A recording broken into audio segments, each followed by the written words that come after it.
This video contains copyrighted material, which use, in accordance with U.S. copyright law, 17 U.S.C. Section 107 fair use, is allowed for the purposes of criticism, commenting, news reporting, teaching, and/or research, and is not an infringement of copyright. This is a non-profit, educational video, with the purpose of promoting social, political and economic awareness.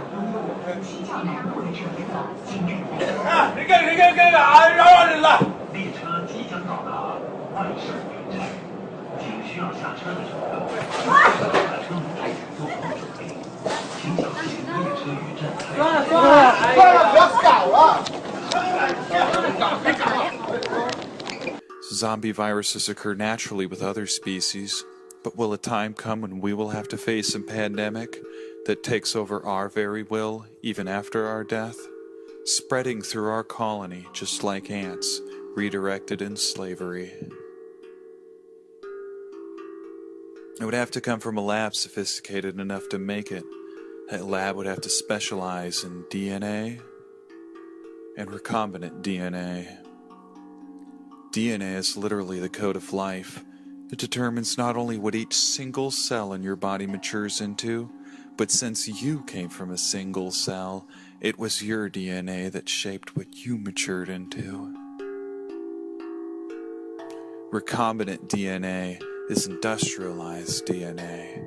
It is DNA that is manipulated and shaped and molded by mankind.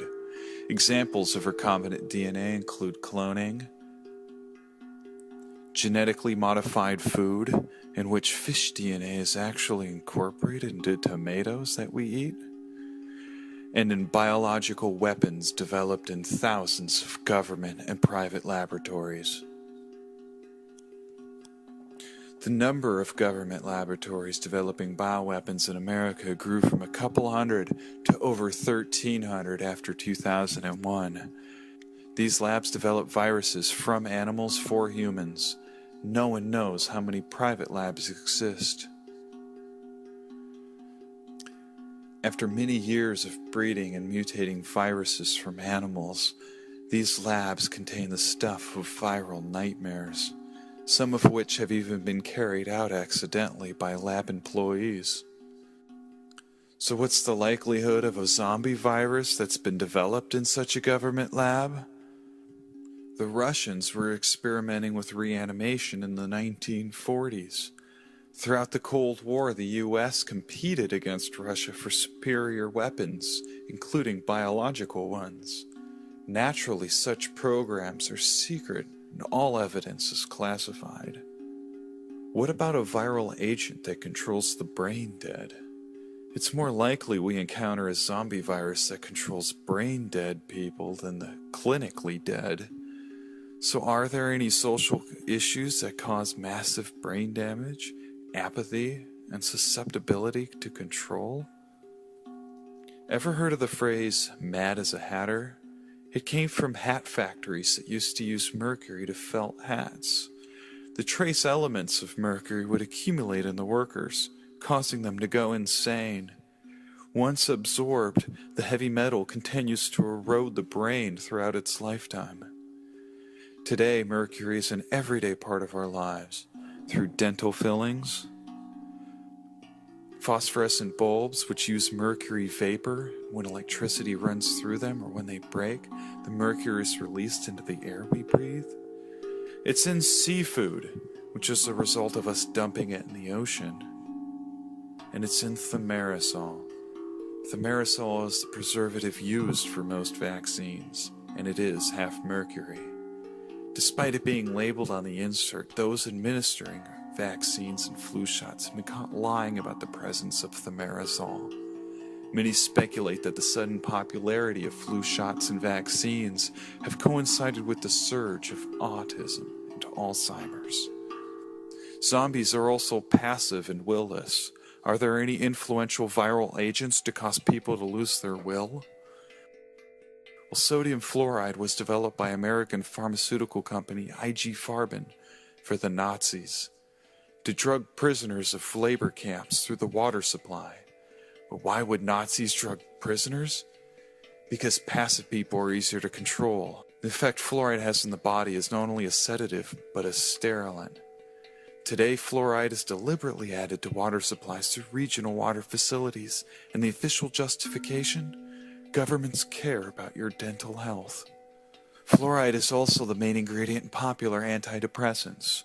Is it just a coincidence that so many have become apathetic to the atrocities of today's social conditions?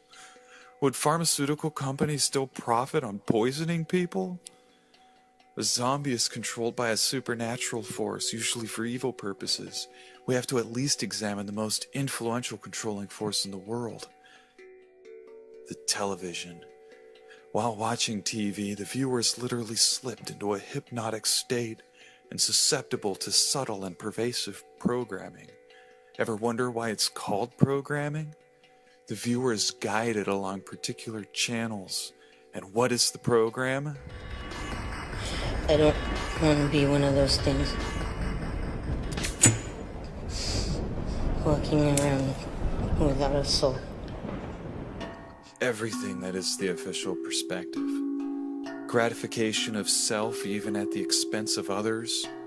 That happiness can be bought from the sponsors. The virus that controlled the snail and the ant was a natural parasite. In the vastness of time and space, how can we be so sure that another life form might not try to take us over to control, even on a molecular level?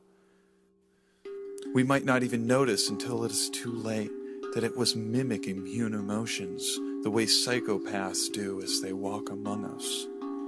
Perhaps there is such a zombie parasite out there for mankind as well. Whether a zombie apocalypse comes from a biological attack from a virus grown in a sophisticated lab, a deliberate dumbing down of people through chemicals and hypnosis, or an actual alien invasion, even within our own lifetime, a zombie population could be very real. In May of 2011, the CDC not only posted an article on how to prepare for a zombie apocalypse, but a comic book. For the most part, they suggest basic survival preparedness one would need in the event of any disaster. But two things stand out. One, the author of the article, Ali Khan, Assistant Attorney General of the CDC, cites his favorite zombie movie, Resident Evil. At the beginning of the 21st century, the Umbrella Corporation had become the largest commercial entity in the United States. 9 out of every 10 homes contain its products. Unknown even to its own employees, its massive profits are generated by military technology, genetic experimentation, and viral weaponry. Do you have any idea how much the T-virus would be worth on the open market? What, worth all this? Yeah. To someone. 2. The CDC does not recommend a gun, despite characters of every zombie movie, TV series, book, and video game depending on a gun for survival. They say your altruistic and benevolent government will come save you. Recently, the CDC has had to respond to zombie hysteria coming from events of cannibalism and mutilation. They say there is no zombie apocalypse, and they don't know of any zombie virus. Well, considering they don't monitor neither private or government labs, they wouldn't know of any virus. But you already know the things you should do to save yourself. Don't believe everything you see on the internet. And check out the evidence for fantastic stories, since they actually just might be true. Eat right, exercise, turn off television to develop more independent thought, and so you're not controlled. Cultivate love for family, especially if they've suffered brain damage. And of course a gun always helps too.